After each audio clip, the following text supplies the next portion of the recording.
Olá, vamos a mais um Rede Vida Serviço. Cansaço constante pode ser um sinal de alerta do corpo, indicando diversas condições de saúde, desde problemas simples até doenças mais sérias.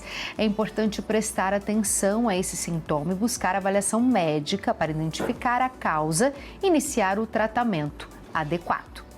Recebo agora a doutora Ana Valéria, que vai explicar para a gente quando o cansaço constante pode ser um sinal de alerta do seu corpo.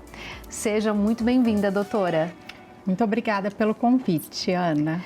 Doutora, a gente vive numa vida super acelerada, com constante informação 24 horas por dia na palma das nossas mãos. E acredito que a gente normaliza um pouco o cansaço. Mas quando o cansaço está normal e quando ele excede esse limite? Essa pergunta todo mundo quer saber, inclusive nós, né? Mas assim, o cansaço, muitas vezes nós perguntamos aos pacientes: você dorme bem? Eu durmo, mas quando você acorda, você está disposto? Não, eu estou com preguiça, ou até mesmo eu estou um pouquinho cansada, eu dormiria mais 5 minutos, 10 minutos. Isso já demonstra que o sono não é reparador e com isso o cansaço já está extrapolando. Essa é uma pergunta que nós já começamos a fazer para saber se o cansaço está dentro do nosso normal, do nosso dia a dia, ou se já começou a prejudicar a nossa saúde. Tem um tanto de hora que a gente tem que dormir? Tem um melhor horário? A gente pode dormir até às 10, a qualidade do nosso sono será melhor. A gente tem que dormir, todo mundo tem que dormir 8 horas por dia? Na realidade, não. O ideal seria de 6 a 8 horas por dia. Porém, tem algumas pessoas que dormem 6 horas e está muito bem. E outras que dormem 8 horas e que precisa desse sono de 8 horas. Então, mais ou menos de 6 a 8 horas, os adultos precisam dormir.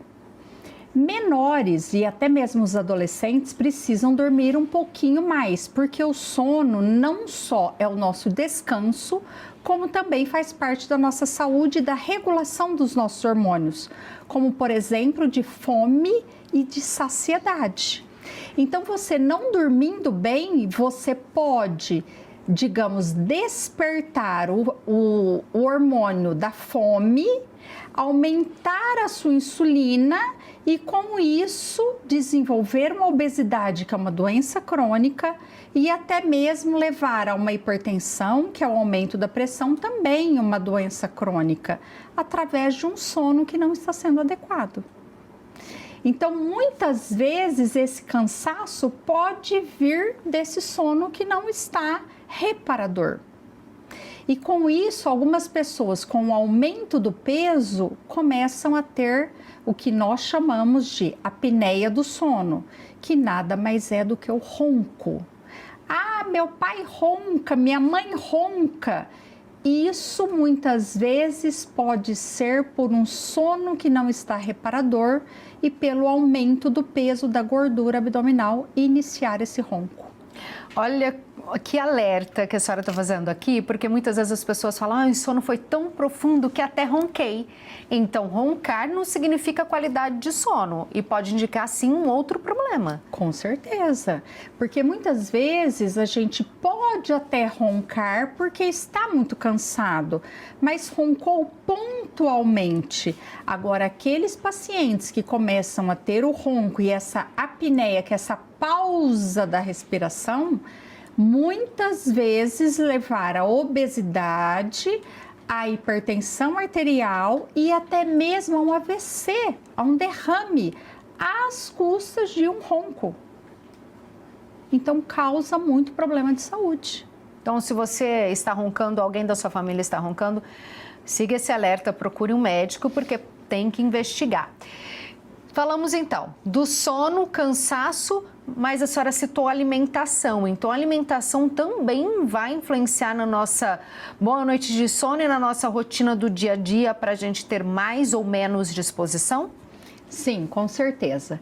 Porque, veja bem, os alimentos que têm alta carga de açúcar, Esses alimentos, eles vão despertar o hormônio da insulina. E com isso, algumas pessoas podem começar a ganhar o peso. E também é aquele ciclo vicioso que eu acabei de falar. Nesse aumento do peso, aumentar a fome, com isso a obesidade abdominal e aí gerar até uma doença. Por exemplo, através da massa, do que a gente fala do carboidrato, do açúcar. Veja bem agora todo esse marketing em cima do morango do amor. Até outro dia me perguntaram do morango do amor. Tá, mas o morango e sendo feito esse marketing com o açúcar, o leite condensado, com tudo isso. Então, tudo também é a medida, é a dose. Você está comendo um morango do amor ou qual é a quantidade? E a partir do momento que nós começamos a ter uma maior ingestão do açúcar, nós estamos aí viciados nesse açúcar e cada vez o nosso corpo vai perder dose maior. Então, se hoje você comeu um, talvez amanhã o seu corpo peça 2. E um outro dia, que é um final de semana, hoje eu posso comer porque é o domingo ou o sábado, ou é uma festa que eu fui. E aí, quantos que você vai comer? E assim começar uma doença. E assim o vilão também pode ser ultraprocessado? O ultraprocessado, com certeza. Porque nós fomos ensinados a uma boa alimentação. Mas de um tempo para cá, digamos aí de 20 anos, fomos também ensinados ao fast food, aos ultraprocessados, por causa do trabalho que nós estamos fazendo. Veja bem as mulheres, né? Quantas atividades que nós temos, a casa, o marido, o filho, o trabalho, e com isso chega em casa cansado do dia a dia que nós já temos, e com isso a facilidade de chegar e pegar já algum congelado, algum ultraprocessado, e com isso também já ir aumentando esse peso, levando a uma obesidade. Então, tudo muito ligado à alimentação. Nós estragamos a nossa alimentação. Nós fomos ensinados de 20 anos para cá a estragar a nossa alimentação. Então, o negócio é relembrar de como nós fomos criados, daquela comida do dia a dia, caseira, bem feitinha, e tentar adaptar tudo isso à nossa rotina. Doutora Ana Valéria, tem diferença entre o cansaço mental, emocional e físico? Sim. O cansaço mental, nós sempre falamos que é o pior. Porque o cansaço físico, veja bem, você não faz uma atividade física, você está sedentária e agora você começa a ir para a academia. Você vai tendo as etapas do treino para você ir melhorando o seu condicionamento físico. Agora, um cansaço mental, como por exemplo na pandemia, nós ficamos tão conectados com a internet, é um cansaço mental que com isso desenvolveu muitas doenças mentais que se tornaram crônicas, como por exemplo uma ansiedade, uma depressão. Então, o cansaço mental, ele é o de maior dificuldade para nós conseguirmos melhorar e muitas vezes até mesmo esses adolescentes ou os adultos ficaram viciados em internet, no WhatsApp, na rede social e com isso a maior dificuldade da melhora, tamanho o vício que foi criado.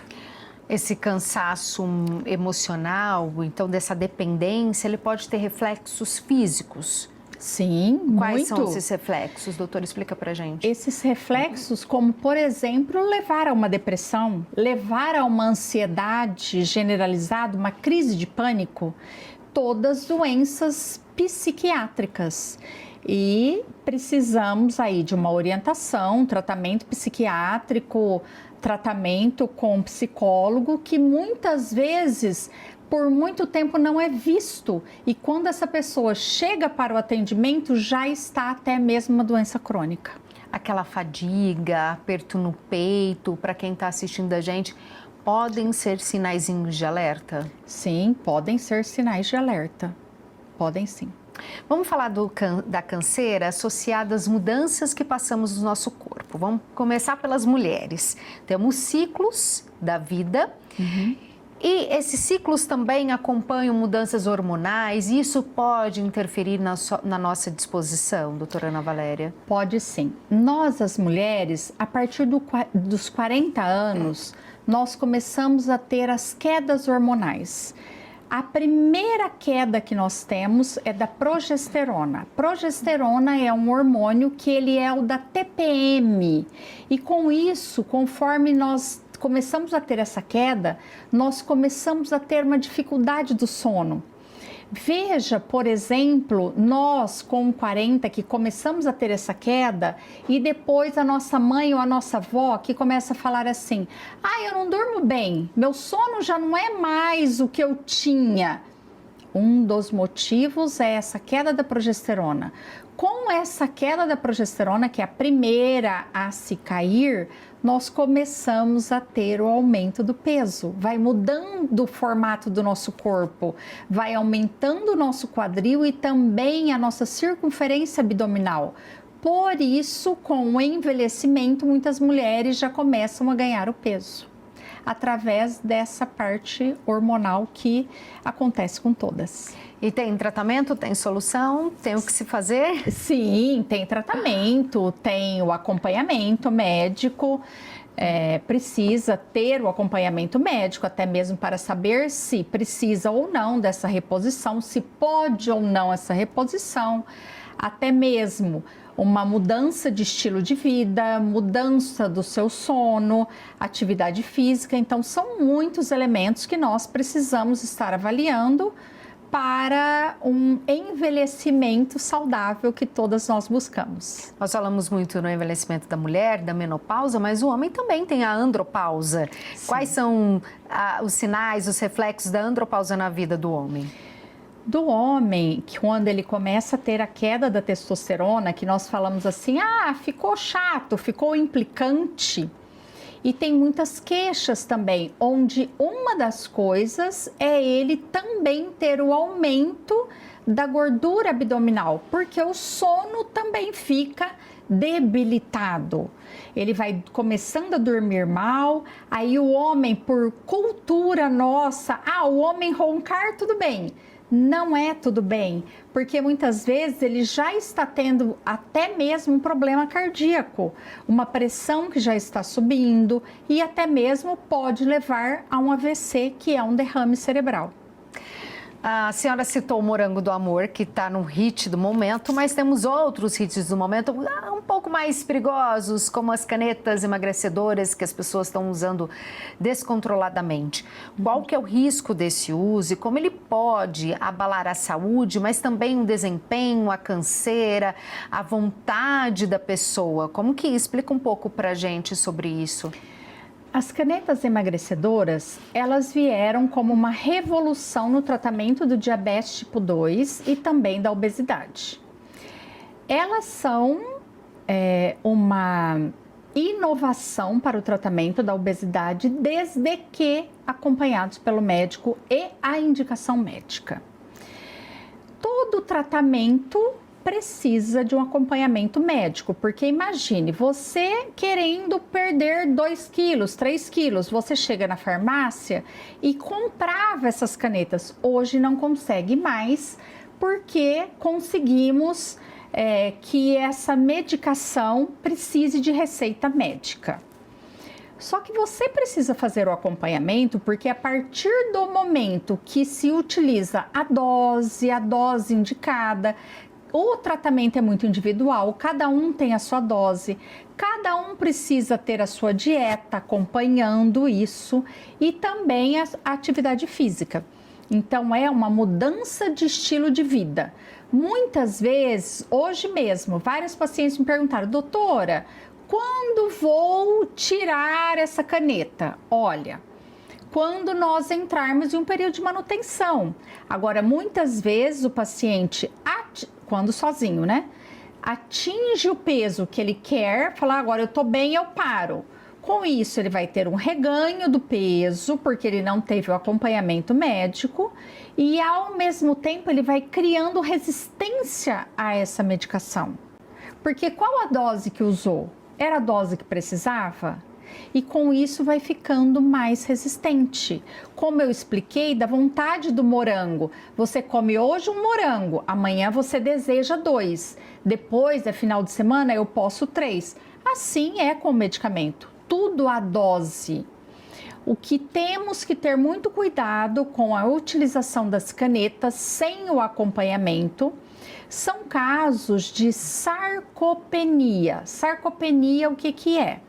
É uma perda de massa muscular de uma forma muito rápida e com isso levar a muitos prejuízos, até mesmo cansaço, fadiga, perda da força da massa muscular e muito do cansaço que você me perguntou. Então, a caneta ajuda muito, desde que tenha o acompanhamento médico. Precisa de orientação, precisa do olhar clínico. Precisa de um médico para chamar de seu. Precisa de um médico para tomar essa conduta, para saber se a sua dose é essa.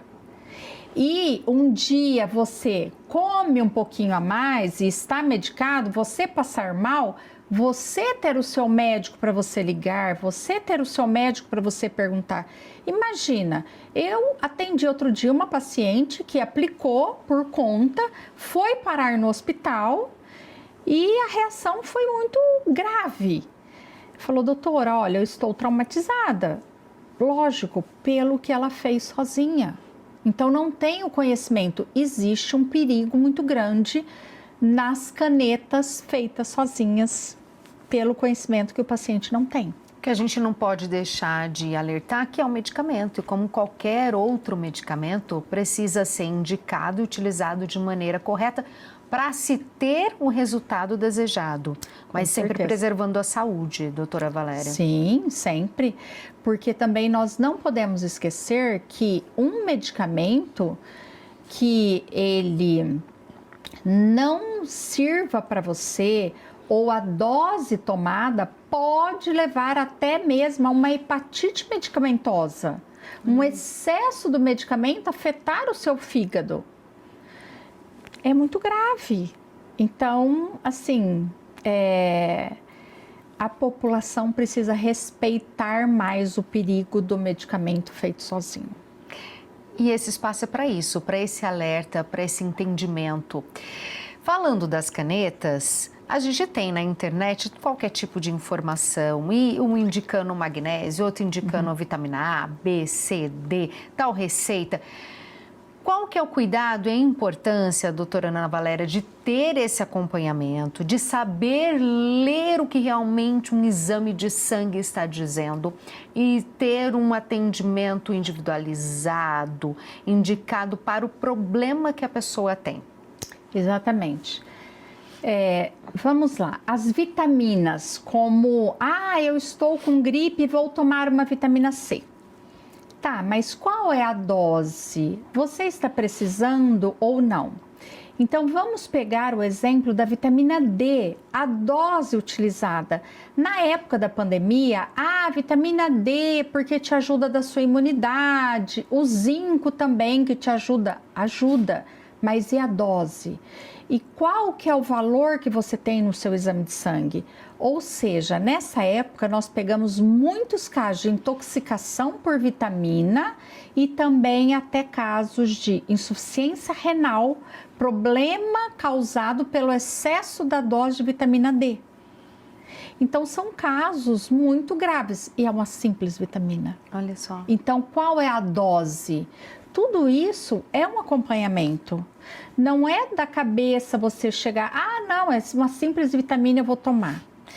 Principalmente quando nós vamos envelhecendo, que a nossa taxa de filtração do rim vai caindo, vai ficando mais lento. E com isso, dependendo da dose, eu posso tomar 4 miligramas e você pode tomar só 2. Então, isso só quem sabe é o médico, a dose que você precisa.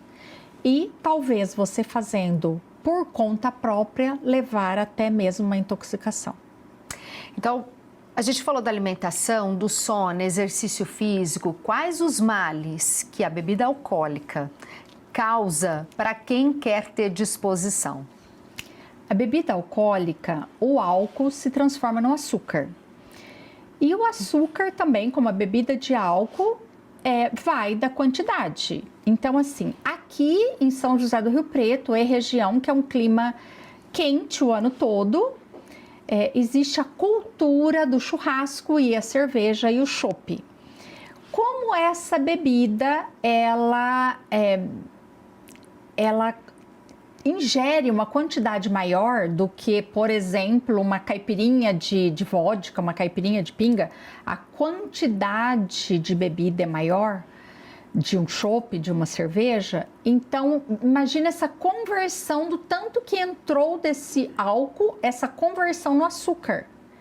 E aí, caminha pelo mesmo que eu te falei com relação a um açúcar de um doce, um açúcar de um carboidrato, de uma torta, de uma pizza, e com isso levando a gordura abdominal, aumento da pressão, a apneia do sono, ao ronco, ao AVC, pela quantidade que está bebendo. E também nós não podemos esquecer que através de tudo isso, da gordura abdominal, pode sim levar a uma esteatose, que é a gordura no fígado, e essa esteatose hoje sabemos que, dependendo do grau, levar a uma cirrose. Olha só, tudo encadeado, tudo juntinho. Tudo junto. Então, assim, não que você não possa ir ao churrasco ou ir à festa e não beber. Ai, não, agora do que ela falou é terrorismo. Não é isso. Mas tudo é a quantidade. O veneno e o remédio é a dose. A comida e o veneno é a dose. Então, você não está proibida de comer o seu morango do amor, mas veja o quanto você está fazendo atividade física que você queime esse açúcar, você está bebendo, a quantidade que você já está bebendo, quanto que vai transformar isso no açúcar? Então, tudo nós precisamos saber e nós não podemos esquecer, junto de todo esse pacote, da história familiar, da nossa genética. Porque se o paciente tem já uma história genética de obesidade, uma história genética de problema cardíaco, com o que ele está fazendo na alimentação e até mesmo com a bebida, potencializa a genética dele. Então, são casos mais sérios, mais graves do que quem o paciente não tem a história genética. Doutora, a gente está terminando. Deixa um recado para quem está acompanhando a nossa entrevista.